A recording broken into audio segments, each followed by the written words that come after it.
नमस्कार, स्वागत है आप सबका दीदी अरुण प्रभा पर।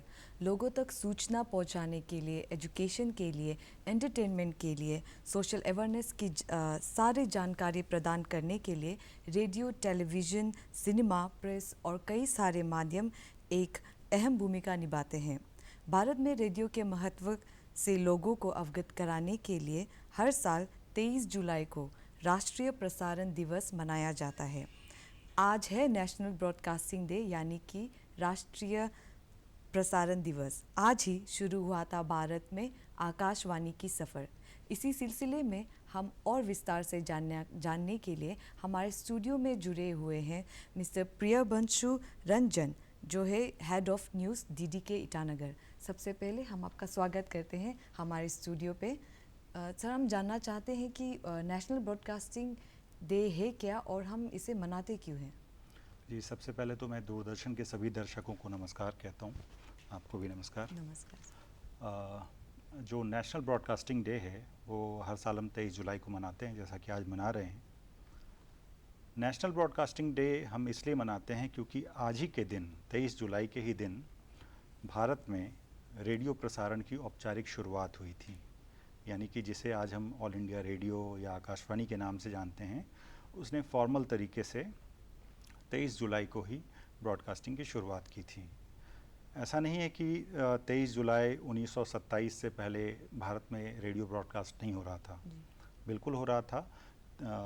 जो 1923 है, 1923 से 1927 तक एक प्राइवेट कंपनी के तौर पे प्राइवेट स्टेशंस की मदद लेकर के ये रेडियो ब्रॉडकास्ट किया जाता था। रेडियो क्लब ऑफ मुंबई और Kolkata radio club, Calcutta radio club, दो रेडियो क्लब हुआ करते थे। फिर बाद में 1927 में जिसे हम आज ऑल इंडिया रेडियो कहते हैं, उसने एक प्राइवेट कंपनी की शक्ल ली। ठीक है, उसे कहा गया Indian broadcasting company. Indian broadcasting company ने 23 जुलाई 1927 से एक ऑर्गेनाइज्ड वे में ब्रॉडकास्टिंग की शुरुआत की। उस समय चूँकि रेडियो या डिजिटल का प्रेजेंस नहीं था, तो रेडियो ब्रॉडकास्ट ही एक मीडियम था। तो रेडियो ब्रॉडकास्ट उस दिन से शुरू हुआ, 23 जुलाई 1927 से। जी, इस ब्रॉडकास्ट पे क्या क्या आएंगे? जो रेडियो है, टेलीविज़न है, इसके जो इम्पोर्टेंस क्या है, आप बता पाएंगे? जी देखिए, जब 1927 में ये रेडियो ब्रॉडकास्ट शुरू हुआ, उस समय भारत में अंग्रेज़ों का शासन था। भारत की जो आबादी थी वो बहुत गरीब थी, अशिक्षित थी, अनएजुकेटेड थी, इलिटरेट थी। तो रेडियो एक बहुत ही पावरफुल मीडियम के तौर पर उभरा, क्योंकि रेडियो से जब आप न्यूज़ सुनते हैं या किसी प्रोग्राम को सुनते हैं, तो उसके लिए किसी का पढ़ा लिखा होना ज़रूरी नहीं है। तो वो जो इंडिया की जनसंख्या थी, इंडिया की आबादी थी, वो उसके लिए बिल्कुल मुफीद थी। जी। और इसीलिए जो इंडिया का जो इंडिपेंडेंस मूवमेंट रहा, उसमें रेडियो ने बहुत इम्पोर्टेंट रोल प्ले किया था। जो नेताजी सुभाष चंद्र बोस थे, उन्होंने अपना वो आज़ाद हिंद फ़ौज बनाई। उसके बाद आज़ाद हिंद फ़ौज के का एक रेडियो अपना शुरू किया उन्होंने, उसका नाम दिया गया आज़ाद हिंद रेडियो। इसके अलावा जो कांग्रेस पार्टी है, कांग्रेस पार्टी का भी अपना रेडियो हुआ करता था, कांग्रेस रेडियो कहते थे उसे। तो आप देखें कि मतलब ओवरऑल जो हमारा एजुकेशनल डेवलपमेंट था, पॉलिटिकल डेवलपमेंट था, फ्रीडम मूवमेंट था हमारा, सब में रेडियो ने एक बहुत महत्वपूर्ण भूमिका निभाई। और आज की तारीख में भी रेडियो ब्रॉडकास्ट ये ख़त्म नहीं हुआ है। इसका मीडियम बदल गया है। अब ये टीवी पे आ गया है, अब ये डिजिटल पे आ गया है। जो न्यू एज ब्रॉडकास्टिंग हम कहते हैं, आप देखिए, आप रेडियो की न्यूज़ अपने मोबाइल ऐप पे सुन सकते हैं। ठीक है, तो इसलिए ब्रॉडकास्टिंग का जो दायरा है काफ़ी बढ़ गया है, और ये हमारे एजुकेशनल और सोशल पॉलिटिकल डेवलपमेंट में काफ़ी इंपॉर्टेंट रोल प्ले कर रहा है। अभी भी बहुत इंपॉर्टेंट रोल प्ले कर रहा है। जी, आपने जैसे कहा कि हम मोबाइल पे ही देख सकते हैं, सुन सकते हैं रेडियो को, घर बैठे बैठे ही हम इंफॉर्मेशंस ले सकते हैं। इस पे क्या बता सकते हैं कि जो कमर्शियल ब्रॉडकास्टिंग है वो क्या होता है? जी, देखिए, कमर्शियल ब्रॉडकास्टिंग है कि जब आप ब्रॉडकास्ट कर रहे हैं, तो ब्रॉडकास्ट के बदले आपकी एक्सपेक्टेशन होती है कि आपकी कुछ कमाई भी हो। जी। ठीक है, तो आप देखिए, जो हमारा पब्लिक ब्रॉडकास्टर है वो भी जब ब्रॉडकास्ट करता है, चाहे हम दूरदर्शन के थ्रू ब्रॉडकास्ट कर रहे हों या रेडियो के थ्रू ब्रॉडकास्ट कर रहे हों, तो हमारे यहाँ कमर्शियल विंग होता है जिसका काम होता है कि एडवर्टाइजमेंट लाना, फिर जिनका ऐड हमने दिखाया उससे फिर पैसे कलेक्ट करना। ठीक इसी तरह से प्राइवेट ब्रॉडकास्टर्स भी हैं, ठीक है। जैसे आप OTT ले लें, ओवर द टॉप प्लेटफॉर्म्स, आप जब कभी उस पर कोई मूवी देखना चाहते हैं या न्यूज़ सुनना चाहते हैं, ठीक है, तो आप फ्री ऑफ कॉस्ट नहीं सुन सकते, आपको उसके लिए चार्ज पे करना पड़ता है। तो यही है कमर्शियल ब्रॉडकास्टिंग का कॉन्सेप्ट कि आप अपने ब्रॉडकास्ट के ज़रिए लोगों को कंटेंट तो प्रोवाइड कर रहे हैं, न्यूज़, प्रोग्राम, एंटरटेनमेंट, जो कुछ भी कंटेंट है आपके पास, लेकिन बदले में उनसे एक कीमत भी वसूल कर रहे हैं, ठीक है। यही है कमर्शियल जी, जो रजिस्ट्रेशन करना पड़ता है, रजिस्ट्रेशन करके या फिर साइन अप करके जो पैसे लेते हैं, वही हो गया कमर्शियल बिल्कुल ब्रॉडकास्टिंग। बिल्कुल।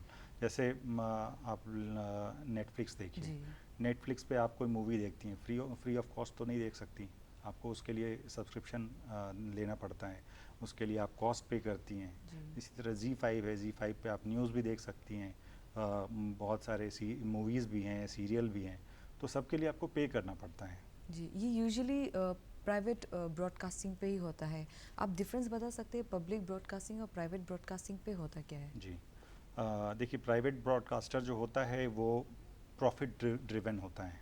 उसको ये मतलब होता है कि हम जो कंटेंट दिखा रहे हैं उससे हमें मुनाफा हो, जी, ठीक है। अगर उससे मुनाफा नहीं हो रहा है, प्रॉफिट नहीं हो रहा है, तो वो ब्रॉडकास्टिंग बंद कर देगा। लेकिन पब्लिक ब्रॉडकास्टर के साथ ऐसा नहीं है। जैसे आज की तारीख में प्रसार भारती है, प्रसार भारती के अंदर दूरदर्शन है, आकाशवाणी है, तो ये दोनों ब्रॉडकास्टर हैं, दूरदर्शन भी और आकाशवाणी भी पब्लिक ब्रॉडकास्टर हैं। तो हम जब ब्रॉडकास्ट करते हैं तो हम ये सोच कर ब्रॉडकास्ट नहीं करते कि इसको अगर लोग नहीं देखेंगे, अगर इससे हमें पैसे नहीं आएंगे तो हम इसको बंद कर देंगे, ठीक है। क्योंकि हम एक सोशल सर्विस कर रहे हैं, गवर्नमेंट की सर्विस कर रहे हैं, पब्लिक सर्विस कर रहे हैं, ठीक है। तो जब कभी हम न्यूज़ टेलीकास्ट करते हैं या कोई प्रोग्राम टेलीकास्ट करते हैं तो हमारे दिमाग में होता है कि इससे हमारी सोसाइटी को फ़ायदा होना चाहिए, ठीक है। तो ये बेसिक डिफरेंस है। दूसरा है पब्लिक ब्रॉडकास्टर के लिए कि आप जो कोई भी न्यूज़ प्रोग्राम या जो कुछ भी दिखा रहे हैं उसमें इंफॉर्मेशन बिल्कुल करेक्ट होनी चाहिए, एक्यूरेट होनी चाहिए, और जो हमारे कॉन्स्टिट्यूशन के जो वैल्यूज़ हैं, कॉन्स्टिट्यूशनल वैल्यूज़ रिफ्लेक्ट होने चाहिए। जो हमारा कल्चर है, कल्चरल वैल्यूज़ उसमें रिफ्लेक्ट होना चाहिए, ठीक है। तो ये पब्लिक ब्रॉडकास्टर का कॉन्सेप्ट है। और प्राइवेट ब्रॉडकास्टर जो होता है वो बिल्कुल मुनाफे के लिए काम करते हैं। यानी कि प्राइवेट ब्रॉडकास्टिंग में जो एजुकेशन है, इंफॉर्मेशन है, वो इतना रिलायबल नहीं हो पाएगा फिर। बिल्कुल। आप कभी देखिए क्राइसिस का जब टाइम आता है तो पब्लिक खुद ब खुद गवर्नमेंट के जो इंफॉर्मेशन मीडियम्स हैं, चाहे वो रेडियो हो, दूरदर्शन हो, प्रेस इंफॉर्मेशन ब्यूरो हो, उन पे ज़्यादा ट्रस्ट करती है, क्योंकि वहाँ जो कुछ भी इंफॉर्मेशन आएगी वो रिलायबल इंफॉर्मेशन होगी। प्राइवेट ब्रॉडकास्टर के साथ हम ये नहीं कह सकते, ठीक है, क्योंकि उनकी अकाउंटेबिलिटी हमसे कम है, हमारी अकाउंटेबिलिटी ज़्यादा है।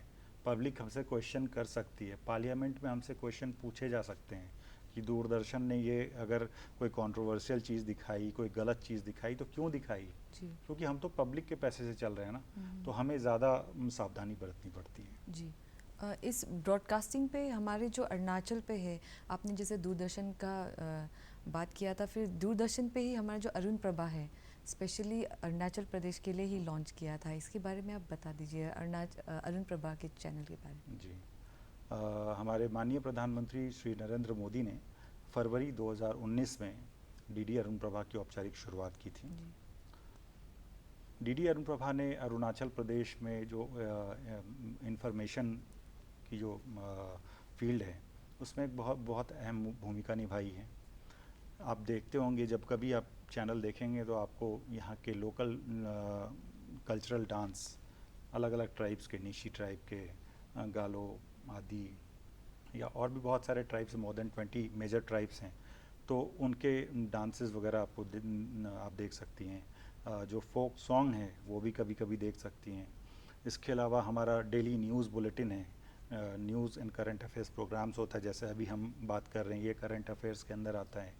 तो ओवरऑल जो सोशल एजुकेशनल पॉलिटिकल डेवलपमेंट्स हो रहे हैं सबको दूरदर्शन अरुण प्रभा ने अब तक कवर किया है और ये सफ़र आगे भी जारी रहेगा। जी। आप यहाँ का सिनेरियो बता सकते हैं अरुणाचल में जो दूरदर्शन हो गया, आकाशवाणी हो गया, ब्रॉडकास्ट कैसे हो रहे हैं अरुणाचल में? देखिए यहाँ जो ब्रॉडकास्टिंग है दो तरीके से हो रहा है। एक तो हमारा पब्लिक ब्रॉडकास्टिंग सिस्टम है जिसमें दूरदर्शन अरुण प्रभा है और आकाशवाणी ईटानगर है। फिर प्राइवेट जो ब्रॉडकास्टर्स हैं वो ज़्यादातर डिजिटल वे में काम कर रहे हैं, यानी उनका फेसबुक चैनल है, उनका यूट्यूब पे प्रेजेंस है। लेकिन जो सैटेलाइट चैनल है, सैटेलाइट चैनल हमारा सिर्फ दूरदर्शन अरुण प्रभा है। तो इस तरह से देखें तो दूरदर्शन की एक तरह से यहाँ काफ़ी ज़्यादा रीच है, लोग काफ़ी देखते हैं क्योंकि इसके अलावा उनके पास कोई दूसरा ऑप्शन नहीं है अरुणाचल के कंटेंट को देखने के लिए।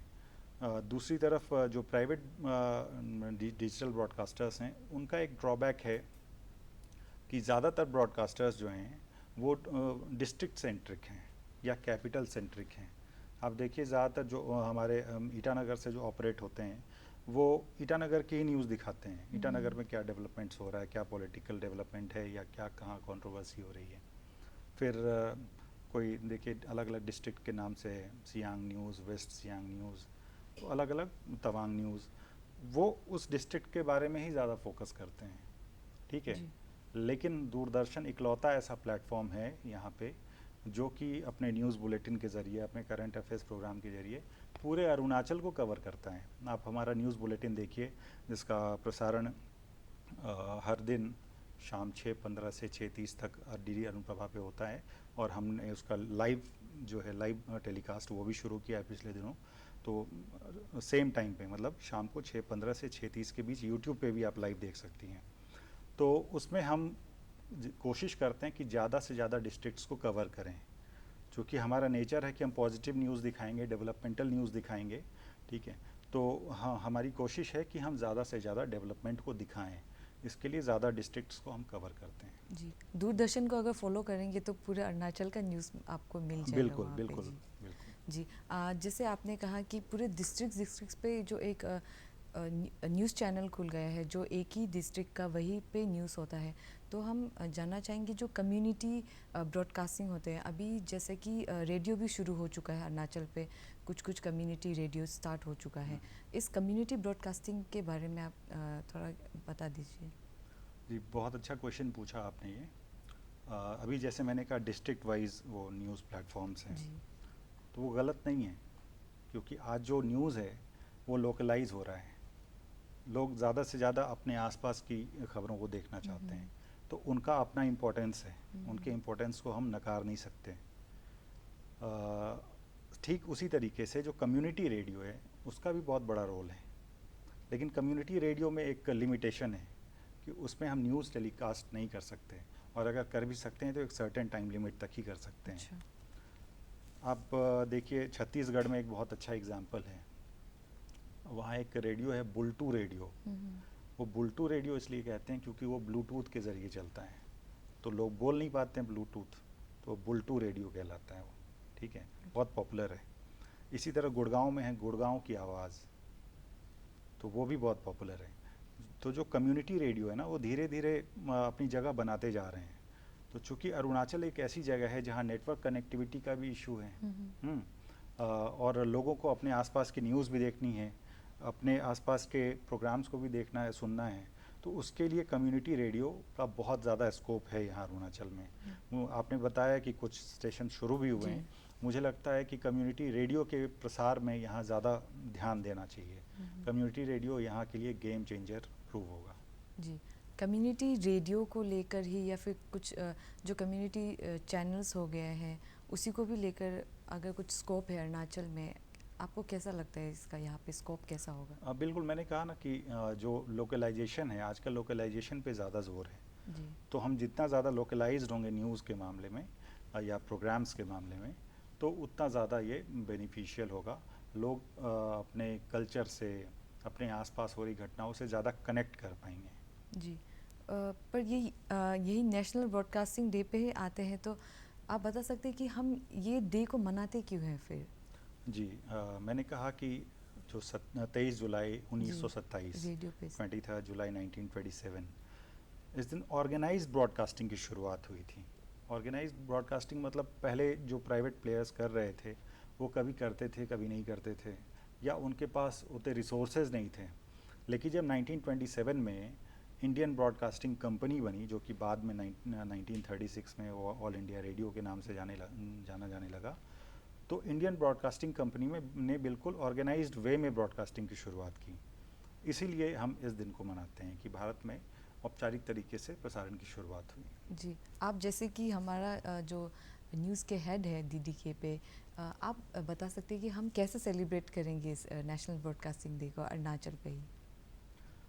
इसके लिए तो सबसे बेहतर तरीका यही है कि जो यहाँ हमें हमारे ब्रॉडकास्टर्स हैं, चाहे पब्लिक ब्रॉडकास्टर हैं या प्राइवेट ब्रॉडकास्टर्स हैं, ख़ासतौर पे जो डिजिटल ब्रॉडकास्टर्स जी। हैं, वो अपनी रिस्पॉन्सिबिलिटी को समझें। कई बार हम देखते हैं कि जो हमारे प्राइवेट डिजिटल ब्रॉडकास्टर्स हैं, अपने फेसबुक पेज के ज़रिए या अपने यूट्यूब चैनल के ज़रिए अनफिल्टर्ड न्यूज़ दिखाते हैं। जी। अनफिल्टर्ड न्यूज़ यानी कि जो हमारे मीडिया हाउसेज में एक गेट कीपर का कॉन्सेप्ट होता है। पहले सब एडिटर होता है, उसके बाद वो सीनियर सब एडिटर होता है, उसके ऊपर चीफ सब एडिटर होता है, फिर न्यूज़ एडिटर होता है, फिर एडिटर होता है ना। ये कॉन्सेप्ट यहाँ बिल्कुल नहीं है। किसी ने प्रेस कॉन्फ्रेंस किया, उसको सीधा लाइव कर दिया। जी। अब वो प्रेस कॉन्फ्रेंस में सीएम को गाली दे रहा है, पीएम को गाली दे रहा है, क्या कर रहा है, मतलब बहुत सारा ऐसा कंटेंट मैंने देखा है जो कि बिना किसी फ़िल्टर के पब्लिक तक जा रहा है और लोग उस पर गुस्सा हो रहे हैं, नाराज़ हो रहे हैं, मतलब उनका इमोशन जो है ना वो भड़क जा रहा है। इमोटिव चीज़ें जो हैं वो दिखाते हैं। तो मेरा उन लोगों से यही अपील है कि चूँकि आप ब्रॉडकास्टर हैं, आपके पास एक बहुत बड़ी ताकत है कि आप किसी भी कंटेंट को लाइव दिखा दें। तो लाइव की अहमियत को भी समझना चाहिए। एक गेटकीपर का कॉन्सेप्ट जो है ना उसको फॉलो करना चाहिए। तो क्या ये फिल्टर कि करना क्या, ज़रूरी है? बिल्कुल फ़िल्टर करना ज़रूरी है। जी। क्या हमारे पास रिसोर्सेज नहीं हैं? हमारे पास तो बहुत ज़्यादा रिसोर्सेज हैं उनकी तुलना में, लेकिन हम कहाँ सब कुछ लाइव दिखाते हैं, है ना? क्योंकि हम अपनी रिस्पॉन्सिबिलिटी समझते हैं कि सामने वाला पता नहीं अभी क्या बोलने वाला है। ठीक है, अगर हम सब कुछ लाइव दिखाने लगें तो बीच में तो कोई फ़िल्टर रहा ही नहीं ना। एडिटर का क्या मतलब रह जाएगा वहाँ पे? एडिटर का काम क्या होता है? एडिट करना होता है ना, जी। कि कौन सी चीज़ पब्लिक डोमेन में जाएगी और कौन सी नहीं जाएगी, ये डिसाइड करना होता है। जब वो सिस्टम ही ख़त्म है तो फिर एडिटर का काम क्या, है ना? तो यहाँ जो ख़ासतौर पे ईटानगर से ऑपरेट करने वाले न्यूज़ पोर्टल्स हैं, उनसे मेरी अपील है कि ये इस चीज़ पे थोड़ा ध्यान दें। जी, शायद इसीलिए ब्रॉडकास्टर्स का बहुत ज़रूरी है जी। कि पब्लिक पे क्या जाए, कैसे इंफॉर्मेशन जाए। जी, आप कुछ नेशनल ब्रॉडकास्टिंग डे पे इस राष्ट्रीय जो दिवस है इस पे आप कुछ मैसेज देना चाहोगे हमारे व्यूअर्स को? हाँ, देखिए हमारा मैसेज यही होगा कि जो अरुणाचल है, अरुणाचल में ब्रॉडकास्टिंग का एक बहुत बड़ा स्पेस है जो वैकेंट है। तो जो यहाँ पढ़े लिखे लोग हैं, जो इंटेलेक्चुअल्स हैं, उनको इस फील्ड में आगे आना चाहिए। ऐसा नहीं कि कोई भी आजकल वो 10,000 का मोबाइल खरीद ले, 2,000 का वो ट्राइपॉड वगैरह ले ले और जर्नलिस्ट बन जाए। जी। ठीक है, तो इस पे थोड़ा ध्यान देना चाहिए। जो पढ़े लिखे लोग हैं वो उनको अपनी रिस्पॉन्सिबिलिटी समझ के मीडिया की फील्ड में आना चाहिए। जी, यानी कि जो क्वालिटी हो गया, जी, क्वांटिटी पे ज़्यादा फोकस नहीं करके क्वालिटी में हम ज़्यादा बिल्कुल फोकस। क्वालिटी पे फोकस होना चाहिए, क्योंकि आप जो कुछ भी दिखा रही हैं वो आपकी सोसाइटी में हारमनी भी पैदा कर सकता है और आग भी लगा सकता है। जी। तो आपको डिसाइड करना है कि आग लगाना है या हारमनी पैदा करना है। जी, इसी के साथ हम आपसे आज्ञा लेते हैं। फिर मिलेंगे कुछ नई बातों के साथ। नमस्कार, धन्यवाद। नमस्कार।